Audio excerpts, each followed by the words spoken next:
जब संपूर्ण वैभव होते हुए भी प्रभु श्री राम का मन व्याकुल था, तब गुरु वशिष्ठ के ज्ञान ने उन्हें विषाद से बाहर निकाला। सुनिए बकुल जी की वाणी में। जय श्री राम, स्वागत है। तो कल हमने देखा कि गुरु वशिष्ठ ने दाशूर की एक कहानी सुनाई थी। आगे क्या होता है आज के मणिके में देखते हैं। आज 14 मई है। आज का श्लोक क्या है? यदि त्वम आत्मनात्मानम् अधिगच्छति तम स्वयं एतत् प्रश्नोत्तरं साधु जानास्यत्र न संशयः।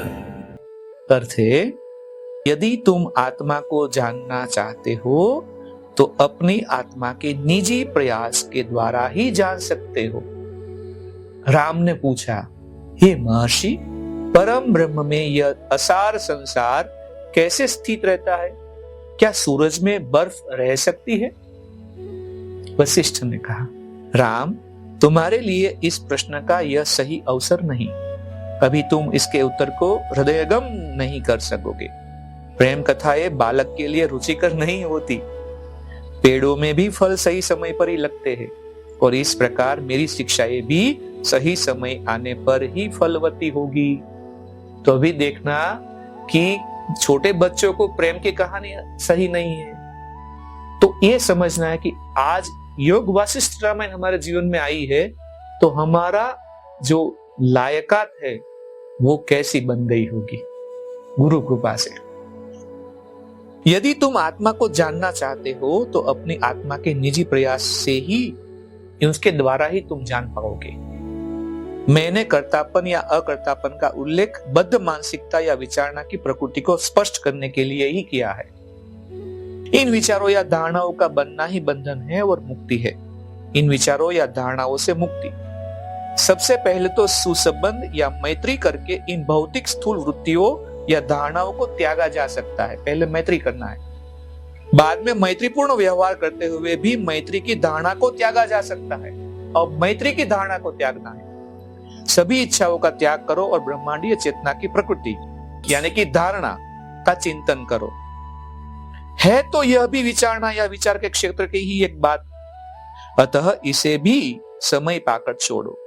यह सब कुछ छोड़ दिया गया है तो उसके बाद जो बचा है उसी में स्थित रहो, और फिर इन सभी धारणाओं को छोड़ने वाले को भी छोड़ो।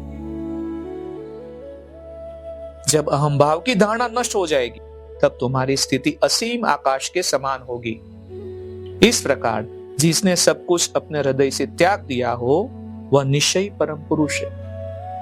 फिर वह भले ही सक्रिय जीवन व्यतीत कर रहा हो या हर समय चिंतन में ही निमग्न रहता हो, उसके लिए कर्म या अकर्म का कुछ प्रयोजन नहीं। मैंने सभी धर्म ग्रंथों का जांचा परखा है और सत्य का अनुसंधान किया है। मुक्ति तब तक संभव नहीं जब तक पूर्ण रूप से सभी धारणाओं, विचारों और बद्ध मानसिकताओं से छुटकारा न पा लिया जाए। नानाविध यानी कि अनेक नामों और रूपों वाले ये संसार अभीष्ट और अनभीष्ट पदार्थों से बने हैं। इनके लिए लोग प्रयत्नशील रहते हैं, परंतु आत्मज्ञान के लिए कोई प्रयत्नशील नहीं होता। सब जो जरूरी नहीं है उस चीज के लिए कितनी मेहनत करते हैं, लेकिन आत्मज्ञान के लिए कोई मेहनत ही नहीं करते। तीनों लोकों में आत्मज्ञानी ऋषि विरल ही है। कोई संसार का सम्राट या स्वर्ग का नरेश हो सकता है, परंतु ये सभी 5 तत्वों से निर्मित है। यह सचमुच दुख की बात है कि लोग उन क्षुद्र लाभों के लिए जीवन का महाविनाश करते हैं। इन्हें शर्म आनी चाहिए।